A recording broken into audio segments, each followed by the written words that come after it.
The business of running festivals is what we're talking about today on the eCentral Business Show. I'm John Nayler, and I'm here with Bill Hauritz, the Executive Director of Woodfordia and the Festival Director of Woodford Folk Festival. I got that right, I think, Bill? Yeah, I think you did. Yeah. Now, thanks for giving us your time today, and what the really valuable question that I'm here to talk to you about today is the business of running festivals.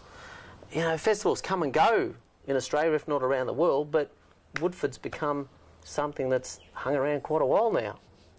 32 years this year, or 32 festivals in 31 years. We did 2 1 year. That's right. When we changed the dates. And we're still here, but, you know, you can't take it for granted. You just don't know what's going to happen. Big cyclone off the coast or major floods. Could be an earthquake, it might snow. Yeah, I love that optimism, Bill.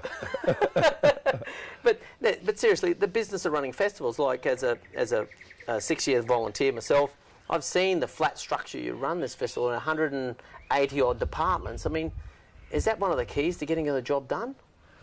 I believe it serves a lot of purposes. We try and build since the beginning an empowering structure.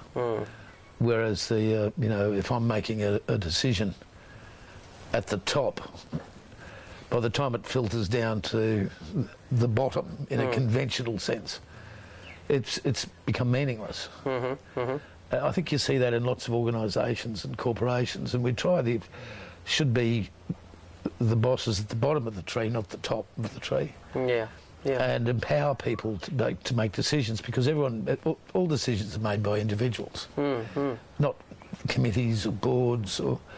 So the people who have to make decisions are the ones who are there at the coalface. Yeah, sure. Making lots of little decisions. And if they're empowered, if they feel empowered to make that decision, and they're armed with good intentions, they'll mostly make the right decision. There you go. Yeah. And I think a good festival or a good business is arming your people who are making those little decisions, in our case, to look after the people who are going to make the festival work. That is, in our case, our patrons. Yeah, yeah. And if they feel looked after, they'll respond. Yeah, well, I'm glad you said that, because that sort of closes the loop for me, because I remember my very first Woodford Folk Festival being there, the after event, and you got up and spoke about the little decisions, you know, that we as volunteers made. You know, and that resonates and closes the loop for me, because that means you truly do believe in delegation all the way down to the individual, yeah? Yeah, delegation, I think, is a word often misused, and I liken it when I've visited other events or see businesses where people they've been given a list of tasks, and it's there on a bit of paper. And if it's like cleaning a toilet, if the task list says get your mops out of the broom cupboard, it's here. Yeah, okay, yeah. And then you fill the bucket full of water, and then you put the detergent on shelf 3 and put it in the water, 3 capfuls please, and then you do this and you do that, and it's all the steps to clean the toilets. Perfectly, yeah. But if you said to the person, he says, you're in charge of turning those toilets into something sparkling and something beautiful for our patrons. Yes. And how you do it, that's your business. Yeah, sure. Empowers them to have ownership of the end product, of feeling good about the task they do. Yeah. Because they've got responsibility. Okay. And I think the delegation's about delegating responsibility, not tasks. Yeah. That's the best way I could describe. Yeah, okay. Okay. And it's always difficult when there's a lot of jobs that has to be done. And so we try and break it down into areas of responsibility rather than lists of tasks. Yeah, okay. So, and that's the way you sort of see the departmental or organisational structure then, is that those individual units, they can just go forward and do that, look after, take responsibility for that area of the festival. And the people infrastructure around them should be there to support that.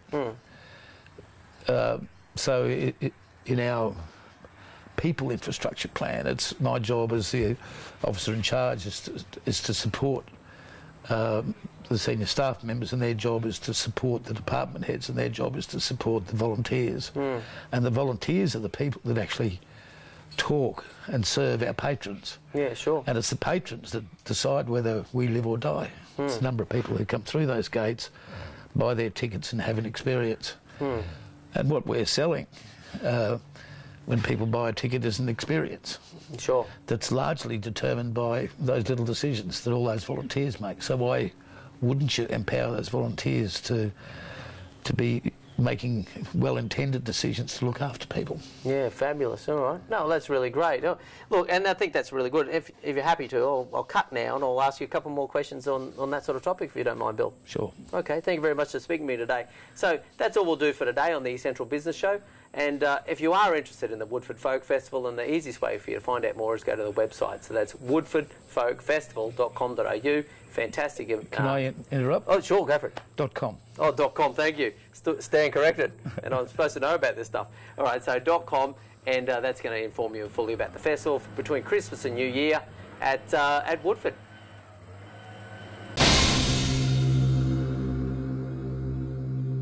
Thank you very much for watching another episode of the eCentral Business Show. What we're doing on the eCentral Business Show is we're bringing you business leaders and the best of the knowledge. We want to bring them on the show and release that content so that that's something that we can share with you via this easy to consume format.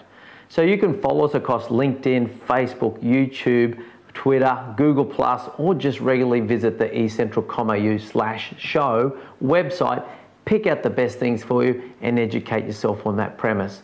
Now there's video content there for you, so you can just watch the video and inform yourself in your own time. We've also now podcasting that content as well, so it's really simple to consume. You can listen to it on the way to work in the car or during your daily exercise regime.